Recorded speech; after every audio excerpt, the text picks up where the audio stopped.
Bonjour tout le monde. Moi, c'est Coralie. Je suis une externe en médecine. Aujourd'hui, je suis contente de venir vous parler des maladies obstructives et restrictives des poumons. Avant tout, j'aimerais juste remercier Dr. Félix-Antoine Vézina, qui est un pneumologue. Il m'a vraiment aidé là, avec ma présentation aujourd'hui. Un gros merci. Euh, je vais aussi vous avertir que la physiopathologie des maladies pulmonaires, c'est un sujet qui est assez complexe. C'est vraiment normal là, de ne pas tout comprendre. J'ai essayé de rendre les concepts le plus facile à comprendre, là, mais si vous ne comprenez pas tous les mots, tous les concepts, c'est vraiment pas grave. Le but, là, c'est juste de ressortir de la présentation en se sentant plus outillé, puis en sentant là, que vous avez appris quelque chose.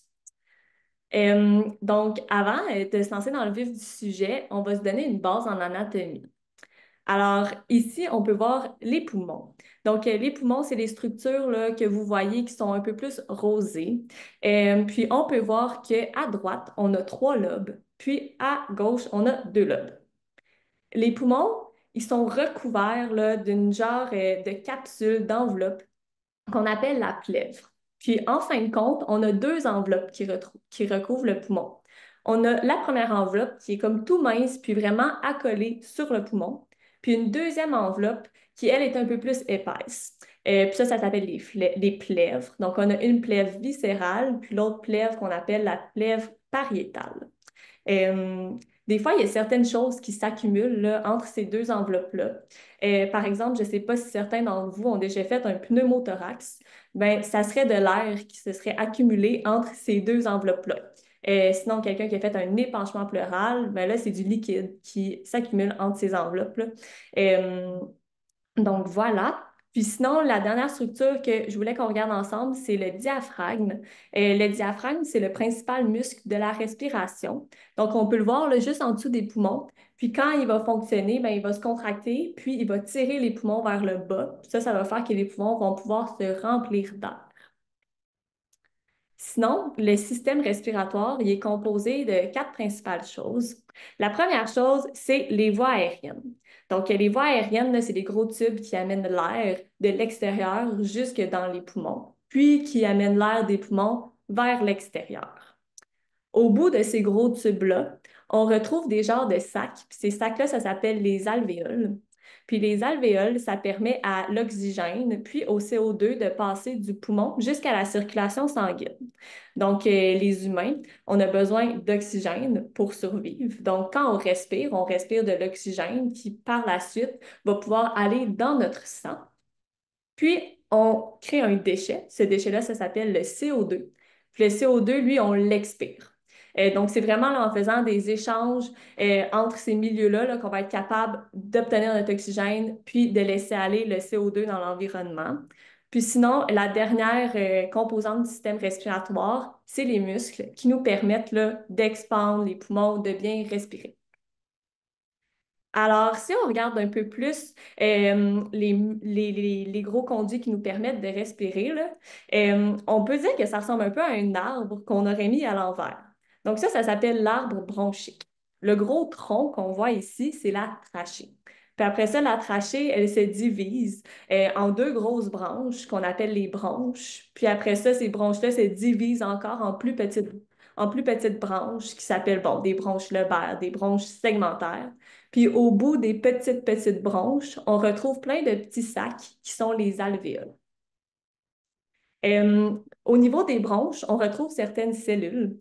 Ici, on a une image des cellules qu'on pourrait retrouver dans les bronches. Je vais attirer votre attention sur deux types de cellules, les cellules ciliées puis les cellules caliciformes.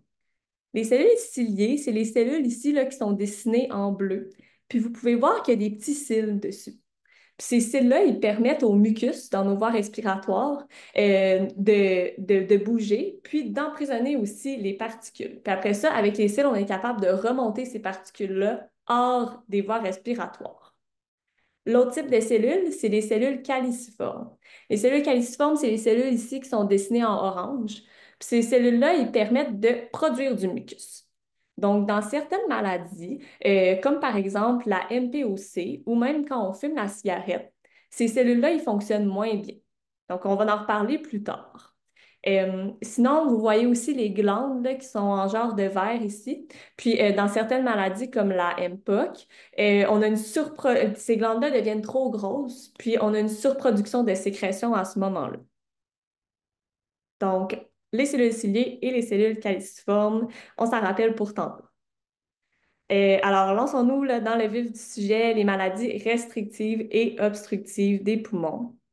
Premièrement, c'est quoi une maladie obstructive? Les maladies obstructives, c'est des maladies qui rendent difficile la sortie de l'air des poumons. Donc, des exemples de maladies qui sont obstructives, ça serait par exemple la MPOC ou l'asthme. Si on fait une analogie avec un ballon, c'est comme si on avait rempli notre ballon, puis là, on essayait de dégonfler le ballon, puis que c'était difficile à dégonfler, que l'air avait de la difficulté à sortir de notre ballon.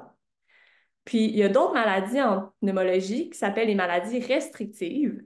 Puis là, au contraire, ça, c'est des maladies qui rendent difficile l'expansion des poumons. Donc, si on prend le même ballon, là, on n'a pas de difficulté à sortir l'air du ballon, mais on a de la difficulté à gonfler notre ballon.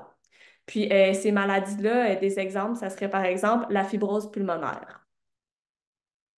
Alors, aujourd'hui, on va parler des maladies obstructives et des maladies restrictives, mais on va principalement parler de l'asthme et de la MPOC, qui sont des maladies obstructives. Puis on va un petit peu parler à la fin là, des maladies restrictives. Alors, commençons par parler des maladies obstructives, puis parlons de la MPOC. Donc, la MPOC, ça veut dire maladie pulmonaire obstructive chronique. Selon le GOLD, c'est une affection pulmonaire hétérogène qui est caractérisée par des symptômes respiratoires chroniques. Donc, par exemple, de la dyspnée. La dyspnée, pour ceux qui ne savent pas c'est quoi, c'est de l'essoufflement. Donc, de l'essoufflement, de la toux, des expectorations, donc des crachats. Puis, ça peut s'exacerber. Ça va être dû à une anomalie des voies respiratoires ou des alvéoles qui provoquent des obstructions persistantes puis souvent progressives du flux d'air. Donc, dans ce paragraphe, on peut retenir que ça va donner des symptômes respiratoires qui sont chroniques et que c'est causé par une obstruction des voies respiratoires qui va souvent progresser avec le temps. Le facteur de risque principal de cette maladie-là, c'est le tabac. Puis, ça peut être causé soit par un problème au niveau des voies aériennes, donc qu'est-ce que vous voyez en bleu, ou au niveau des alvéoles, qui sont les petits sacs là, dessinés en mauve que vous voyez sur l'image ici. Donc, quand ça touche plus aux voies aériennes, souvent on va dire que c'est une bronchite chronique. Puis, quand ça touche plus aux alvéoles, ben là, on appelle souvent ça de l'emphysème. C'est peut-être des mots là, que vous avez déjà entendus dans le passé. Au niveau des étiologies qui peuvent causer la MPOC, c'est sûr que l'étiologie qui est la plus connue et la plus commune, là, c'est vraiment le tabac. Mais aujourd'hui, on va aussi parler d'une autre maladie qui s'appelle la déficience en alpha-1 antitrypsine. Sinon, il faut se rappeler qu'il y a aussi d'autres causes là, qui pourraient causer la MPOC, par exemple un asthme, la pollution de l'air intérieur, extérieur, les infections respiratoires sévères dans l'enfance ou l'atteinte du développement des poumons pendant l'enfance, la génétique et d'autres causes, là. Mais aujourd'hui, on va plus parler du tabac et de la déficience en alpha-1 antitrypsine. Je veux aussi revenir sur les deux mots que je vous ai dit, l'emphysème puis la bronchite chronique. L'emphysème, c'est quand on a une atteinte des alvéoles, puis la bronchite chronique, c'est quand on a une atteinte des voies respiratoires, plus en haut, là. Mais dans le fond, la MPOC, c'est une maladie hétérogène. Donc, c'est-à-dire que les patients, là, ils vont présenter à la fois des caractéristiques de l'emphysème, mais aussi de la bronchite chronique. Alors, ça, on commence par parler de la bronchite chronique. La bronchite chronique, ça va donner les symptômes de toux et d'expectoration, donc de crachat.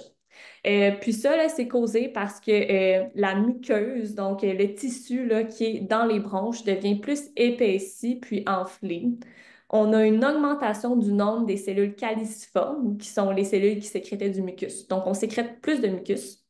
On a un dysfonctionnement des cellules ciliaires, donc les cils sur les cellules fonctionnent moins bien. Ça rend la sortie des sécrétions plus difficile. Puis, les glandes sous-muqueuses sont hypertrophiées, alors on sécrète beaucoup plus là, de substances. Vous pouvez le voir sur l'image en haut, là, dans le fond, à gauche, où il y a du mucus, ça a l'air plus épaissi, là, ça pourrait ressembler à ça, une image de bronchite chronique. Puis pour qu'est-ce qui est l'emphysème, mais là, c'est l'atteinte là, des alvéoles, donc des structures qui sont plus au bout là, des conduits d'air. Puis l'emphysème, ça veut dire élargissement des espaces aériens après les bronchioles, avec une destruction des parois aériennes. Donc, les petits sacs qu'on retrouve au bout des gros tuyaux, ils sont détruits, ils sont rendus dilatés, puis ils sont plus élastiques. Donc, quand ces sacs-là deviennent détruits, dilatés, moins élastiques, tout l'air que la personne respire reste comme pris dans ces sacs-là. Elle a de la difficulté à bien pouvoir là, revenir à sa forme de base, puis expulser l'air hors des poumons. Donc, la personne qui présente de l'emphysème, elle va accumuler de l'air dans ses poumons qu'elle ne sera pas nécessairement capable de sortir. Il y a comme un effet d'hyperinflation. Alors, si on revient sur certains facteurs de risque, premièrement, le tabac. Mais le tabac, ça va causer quand même 85 là, des maladies pulmonaires obstructives chroniques, donc 85 des MPOC. Donc, c'est vraiment pas un facteur de risque là, qui est négligeable. Puis pourquoi? Ben, en fait, c'est parce que ça va causer de la bronchite chronique et de l'emphysème par certains mécanismes là, qu'on va regarder ensemble. Donc, premièrement, la fumée de tabac, ça va produire de l'emphysème. Pourquoi? Quand on respire de la fumée de tabac, ça va dans nos poumons. Puis nos poumons, en réaction à la fumée de tabac, ils vont recruter plein de cellules inflammatoires. Donc, il y a plein de cellules du système immunitaire. Puis notre système immunitaire, lui, il va aller recruter d'autres substances qui vont détruire le tissu du poumon. Fait qu'il y a certaines substances, là, par exemple, il y en a une, elle s'appelle l'élastase. L'élastase, c'est une substance qui détruit le poumon. Donc, quand on détruit le poumon, on détruit nos alvéoles, puis ça fait qu'elles deviennent, bon, plus dilatées, moins capables de fonctionner, puis ça crée de l'emphysème. Puis la fumée de tabac, ça l'endommage aussi les cils sur les petites cellules. Puis ça augmente la production du mucus. Donc, on fait aussi de la bronchite chronique à cause de la fumée de tabac chez quelqu'un là, qui a une MP aussi. Sinon, l'autre facteur de risque qui est plutôt méconnu, là, c'est la déficience en alpha-1 antitrypsine. Donc, c'est quoi la déficience en alpha-1 antitrypsine? Bien, premièrement, l'alpha-1 antitrypsine, c'est une enzyme qui va éliminer certaines enzymes qui, eux, détruisent le poumon. Donc, pour rendre ça plus simple, par exemple, ici, on a l'élastase qu'on va représenter par le petit bonhomme vert. Euh, L'élastase, c'est une enzyme qui détruit les protéines. Donc, l'élastase, elle peut détruire le poumon. L'alpha-1 antitrypsine, ça, c'est une enzyme qui va empêcher l'action de, par exemple, l'élastase. Donc, en empêchant l'action de l'élastase, ben, on va moins détruire notre poumon. Donc, elle protège le tissu du poumon. Donc, si quelqu'un manque de cette enzyme-là, l'alpha-1 antitrypsine, ben, le poumon, il se fait détruire plus facilement parce qu'on n'est pas capable d'empêcher l'action de l'élastase. La déficience en alpha-1 antitrypsine, on pense que plus de 7000 Canadiens présenteraient une des formes sévères, mais que seulement 5 d'entre eux sont diagnostiqués. Puis ça représente à peu près 1 des cas de MPOC. En date d'aujourd'hui, il y a un projet de recherche qui est ouvert à tous les patients atteints de MPOC, là.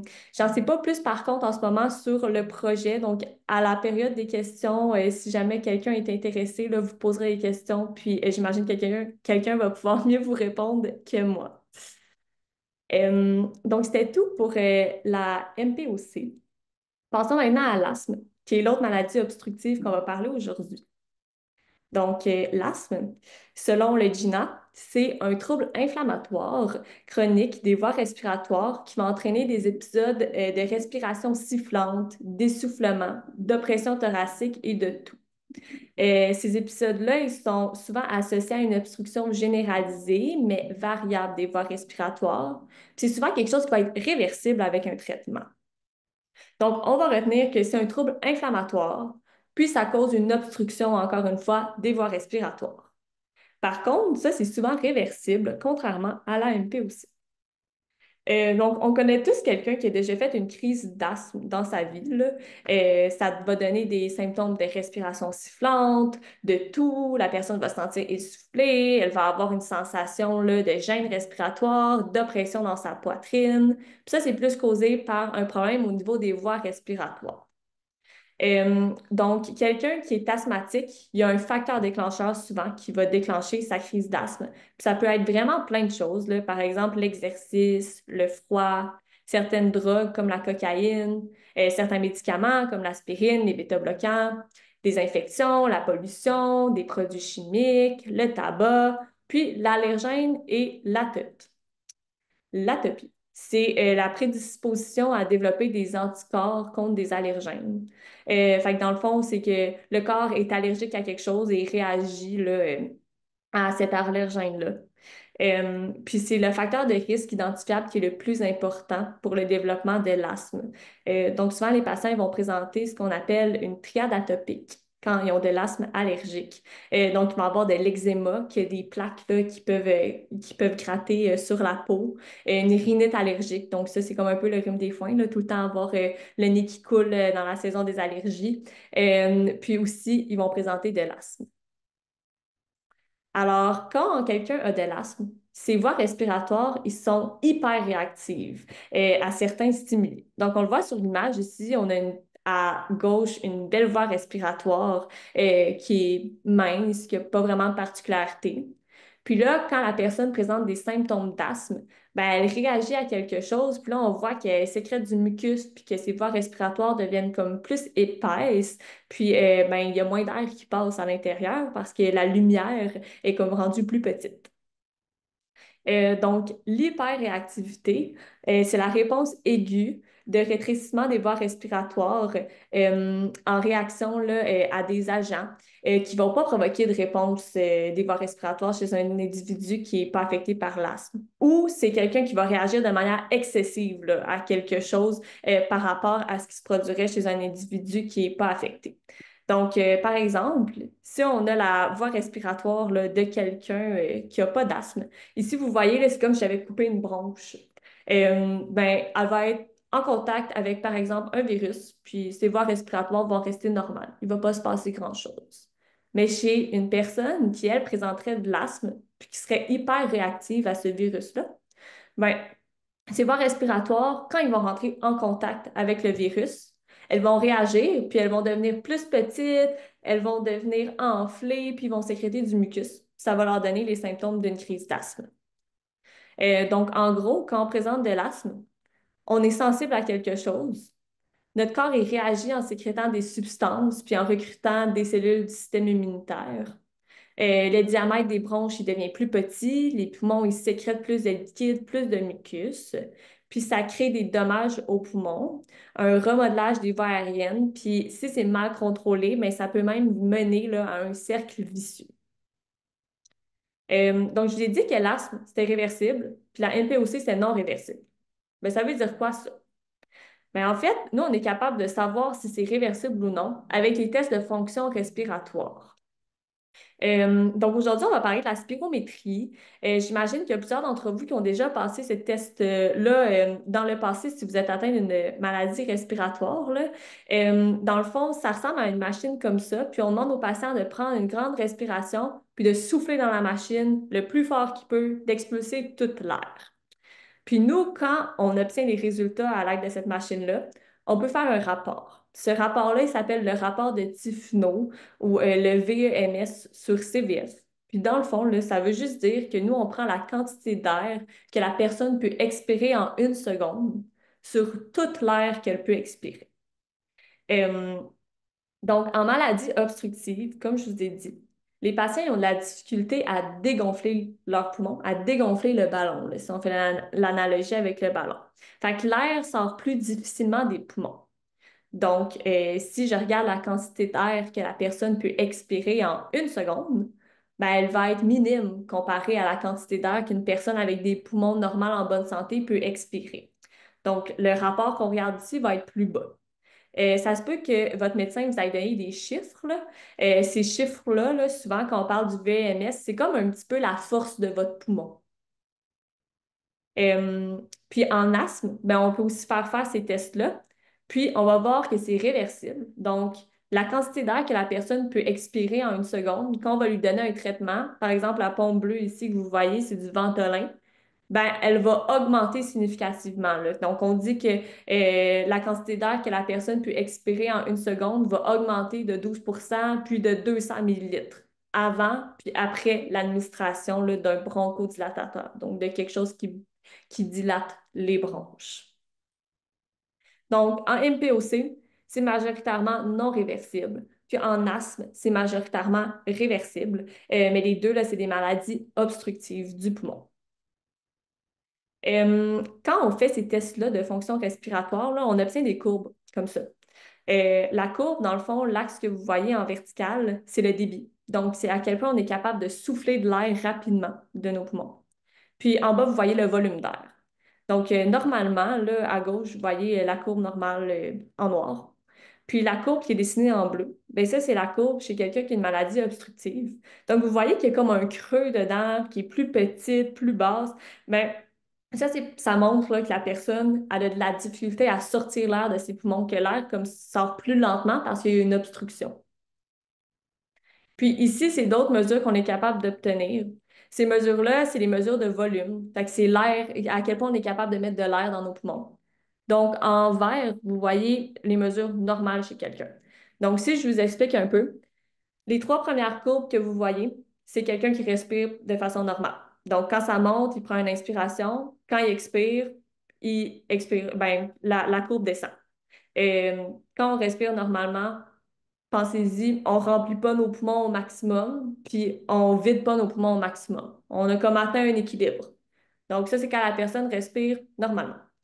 Puis après ça, la grosse courbe que vous voyez vers le haut, bien ça, c'est quand on a demandé à la personne de prendre la plus grande respiration qu'elle pouvait, de remplir ses poumons le plus possible. Fait au top de la montagne, là, on obtient la quantité d'air totale que la personne peut contenir dans ses poumons. Puis après ça, la courbe qui descend complètement, c'est quand on a demandé à la personne d'expirer toute l'air de ses poumons. Puis là, elle a le moins d'air possible qu'elle peut dans ses poumons à la fin. Donc, je veux surtout qu'on regarde la courbe bleue. Vous voyez qu'elle est plus haute que la courbe verte dans l'image. Donc, c'est comme s'il y avait tout le temps plus d'air dans les poumons chez quelqu'un qui a une maladie obstructive que chez quelqu'un de normal. Puis ça m'amène à vous parler de l'impact de l'obstruction sur la respiration. Donc, quand l'air ne sort pas assez vite des poumons, c'est responsable d'un phénomène qu'on appelle l'hyperinflation dynamique. Si on décortique le mot ensemble, hyper, ça veut dire trop. Inflation, c'est l'air dans les poumons. Puis dynamique, ça veut dire qu'il change, qu'il est en mouvement, qu'il n'est pas stable. Donc, en gros, c'est qu'on a des moments où on devient avec trop d'air dans les poumons. Si on regarde ici un petit graphique, on voit que ici, ça serait quelqu'un, par exemple, atteint d'une MPOC qui est au repos. Donc, il respire normalement, ça va bien. Par contre, là, on lui demande de faire un effort. Donc, par exemple, aller marcher dans la rue ou faire un effort physique, là. Donc là, quand on fait un effort physique, évidemment, là, on veut plus d'air. Donc, on prend des plus grandes respirations, on commence à respirer plus vite. Puis chez une personne normale, ben, l'air va rentrer et sortir. Mais chez quelqu'un qui est atteint d'une maladie obstructive, comme par exemple une MPOC, je vous ai dit que l'air sort moins bien de ses poumons. Donc, il va être capable de rentrer l'air, mais il ne va pas être capable d'en sortir autant. Donc, l'air va commencer à s'accumuler dans ses poumons, puis il ne va pas être capable de toute la sortir. Donc, ça va pouvoir le rendre très, très, très essoufflé. Euh, Pensez-y, prenez une grande, grande respiration, remplissez vos poumons au complet, laissez sortir une petite quantité d'air, puis après ça, essayez de re-respirer par-dessus. Vous allez rapidement vous sentir très essoufflé. Donc, quelqu'un qui a une maladie obstructive comme une MPOC, c'est un peu par ce principe-là qu'il va se sentir essoufflé. Il est capable de rentrer l'air dans ses poumons, mais il est incapable de la sortir au complet, donc il va s'accumuler de l'air dans ses poumons. Ça peut être amélioré par certaines techniques de respiration chez les personnes qui sont, par exemple, atteintes de MPOC. Donc, il y a la technique des lèvres pincées. Ça, c'est quand on dit au patient de respirer par le nez, puis d'expirer par la bouche, mais en pinçant les lèvres. Donc, quand on fait ça, ça crée une petite pression dans les voies respiratoires, Puis ça fait que les alvéoles, là, qui sont comme remplis d'air, puis d'habitude que l'air n'est pas capable de sortir, ils vont s'expandre, puis ils vont laisser sortir l'air des poumons. Puis en plus, quand on respire en pinçant nos lèvres, ben, l'air sort plus lent. On est capable de faire une expiration qui est comme plus lente, plus prolongée. Donc au final, on sort plus d'air de nos poumons. Donc pour quelqu'un là, qui a ce problème-là, puis qui est très essoufflé, ben, ça peut aider là, d'avoir recours à certaines techniques de respiration comme ça pendant l'effort ou même parfois au repos quand vous vous sentez plus essoufflé. Alors, c'est tout pour les maladies obstructives. Maintenant, parlons des maladies restrictives, qui sont l'autre type de maladie là, où on est capable de bien sortir l'air des poumons, mais c'est plus rentrer l'air dans les poumons qui est difficile. Donc, c'est un groupe de maladies qui limite la quantité d'air que le poumon peut contenir quand la personne prend une inspiration. Alors, on peut voir ça comme si les poumons étaient un peu pris dans une cage. Ou sinon, une autre analogie qu'on peut faire quand les maladies touchent vraiment le poumon en tant que tel, là, c'est avec l'éponge. Donc, si on s'imagine une éponge qu'on vient d'acheter au magasin, puis qu'on la trempe dans l'eau, elle va gonfler, elle va prendre une belle forme, elle va retenir l'eau, ça va être facile. Mais imaginez-vous la vieille éponge là, que vous avez utilisée plein de fois puis qui est rendue là, ratatinée, durcie. On a beau la tremper dans l'eau, elle va jamais reprendre une belle forme comme l'éponge qu'on vient d'acheter. C'est un petit peu ça qui arrive quand on a une maladie restrictive au niveau des poumons. Euh, donc, aujourd'hui, on va regarder principalement la fibrose pulmonaire idiopathique, mais sachez là, qu'il y a plein de maladies qui peuvent causer des maladies restrictives. Puis moi, j'aime ça les voir là, de l'extérieur vers l'intérieur. Donc, tout ce qui peut faire qu'il y a moins d'air qui rentre dans les poumons. Donc, par exemple, quelqu'un qui serait très obèse, quand il est couché sur le dos, sa bédaine, elle remonte sur ses poumons. Donc, les poumons vont avoir la difficulté à s'expandre. Si on a un problème avec notre cage thoracique, donc par exemple, elle est déformée, on a une scoliose, bien, ça se peut là, que nos poumons soient moins capables de s'expandre qu'une personne normale. Toutes les maladies qui touchent à la plèvre, qui est l'enveloppe du poumon. Donc, si l'enveloppe devient trop rigide, si il se forme du liquide entre ces deux enveloppes-là, ben, notre poumon il va moins être capable de contenir d'air.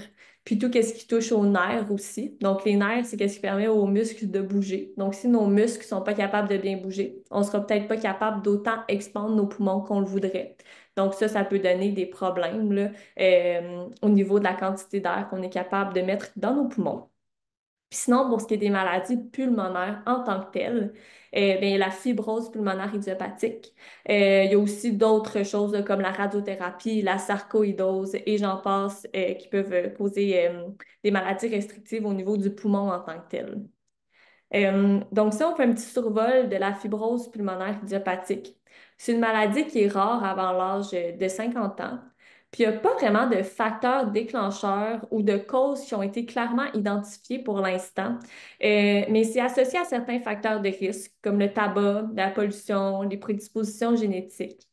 Puis, ça va donner des symptômes d'essoufflement graduel, de toux sèche, puis aussi de fatigue.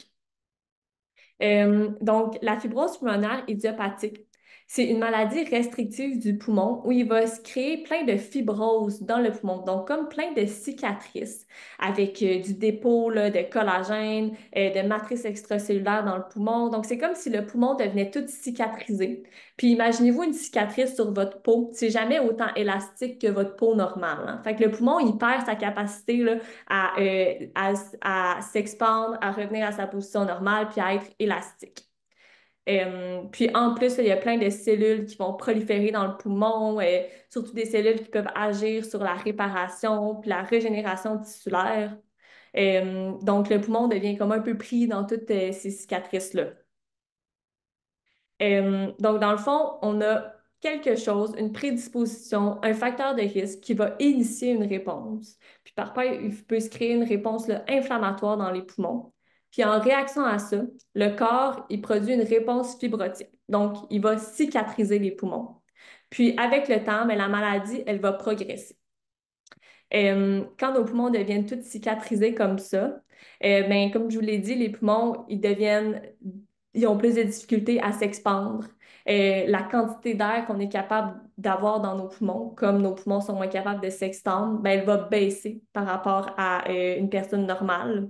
La surface entre les alvéoles puis les vaisseaux sanguins, elle va être de moins bonne qualité. Donc, on va avoir des moins bons échanges gazeux. Donc, on va moins être capable facilement d'obtenir de l'O2, qui est l'oxygène là, dans notre sang. Puis même les vaisseaux pulmonaires, des fois, là, ils peuvent se fibroser. Puis là, on va faire de l'hypertension pulmonaire. Donc, je vous ai mis une image ici, là. Je ne sais pas si vous voyez tous les petits points noirs, là, ça, on appelle ça des genres de nids d'abeilles. Puis, c'est pas normal pour un poumon de ressembler à ça, là. Donc, qu'est-ce que vous voyez ici, là? C'est de la fibrose dans le poumon. Alors, si on fait un petit résumé. Aujourd'hui, on a parlé des maladies obstructives, qui sont les maladies où on a de la difficulté à dégonfler nos poumons, donc à sortir l'air de nos poumons. Puis ça mène à de l'hyperinflation, donc plein d'air qui s'accumule dans le poumon. Puis ça cause des symptômes respiratoires. On a parlé de l'asthme. L'asthme, qui est une hyperactivité puis une hypersensibilité bronchique à divers stimuli. Puis on a aussi parlé de la MPOC, où c'est plus une dégénérescence des tissus pulmonaires, puis une obstruction des voies respiratoires qui mène à de l'emphysème, puis de la bronchite chronique. Sinon, on a aussi parlé des maladies restrictives, où là, c'est les maladies où on a de la difficulté à rentrer l'air dans nos poumons au complet. Puis, c'est des maladies là, comme la fibrose pulmonaire idiopathique qu'on a parlé aujourd'hui, là, qui est une maladie interstitielle qui va causer de l'inflammation puis une fibrose dans les poumons. Alors, voici les sources que j'ai utilisées. Puis, je vous remercie de m'avoir écouté.